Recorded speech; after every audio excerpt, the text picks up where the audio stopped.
On se retrouve pour un nouveau numéro de ma vie dans un bois.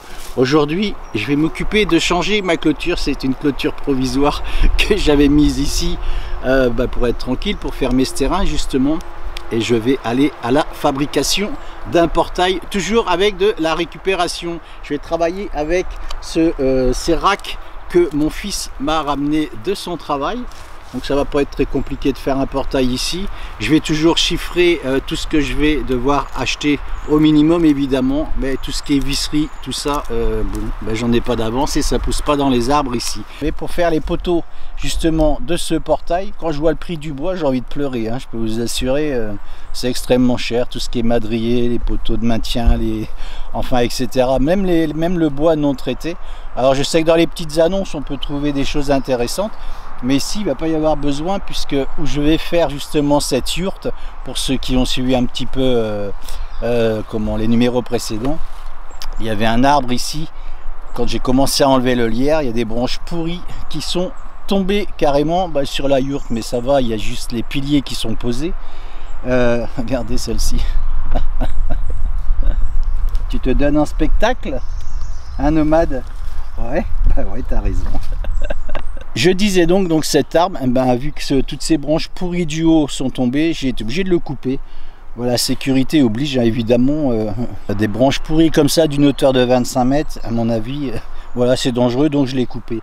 Et je vais justement me servir de cet arbre pour faire les poteaux de maintien pour ce portail.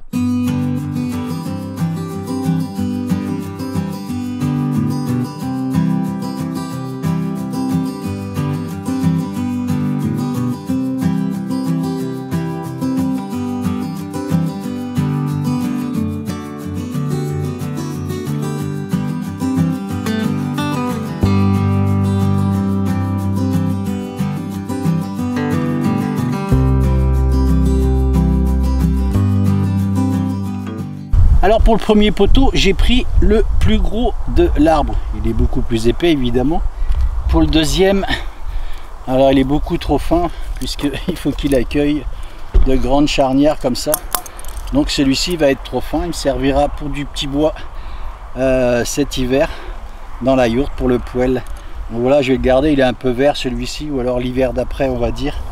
Mais je vais le poser ici et je vais assembler plusieurs morceaux de palette que je vais consolider.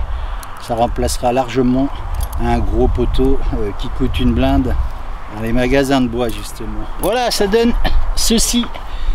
J'ai mis 3 couches de palette à l'intérieur. Il y a un rebord ici, ça protège, ça remplace largement un gros madrier bien épais et c'est beaucoup moins cher puisque c'est dans la récupération justement de ces gros racks.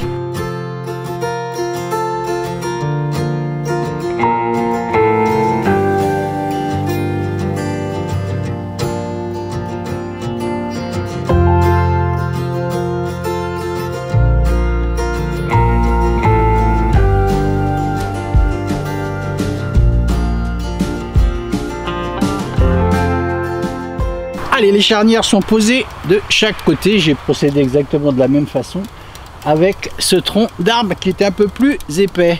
De ce côté-là, vous voyez, pas de difficulté. Alors évidemment, il y a un trou au milieu. Les niveaux sont bien faits, c'est nickel, ça va être parfait. Et je vais compléter ce trou avec un restant de palette. C'est que de la récupération, vous savez, ça va dans l'optique de ce projet, de ce que j'ai envie de faire ici, hein. Souvent les gens aiment bien avoir un portail tout neuf qui reluite partout et qui est très beau. Moi je l'aime bien celui-là. Ça fera style le ranch de Terre Secrète.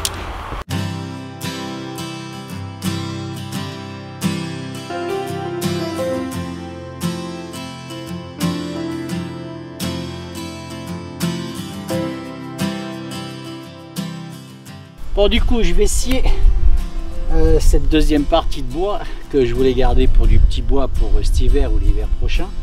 Je vais le scier, je vais le mettre en renfort de ce poteau que j'ai fait et ça devrait être pas trop mal pour que ce poteau consolide le premier poteau que j'ai mis tout à l'heure.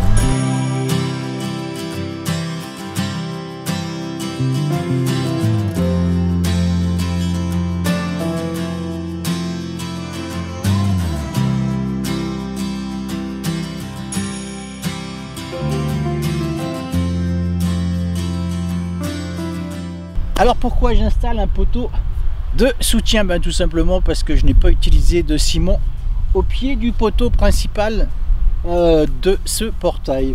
Voilà, ça m'empêchera pas d'y mettre un brise-vue, voilà, pour l'habiller un petit peu, et puis ça fera tout à fait joli quand ce sera terminé.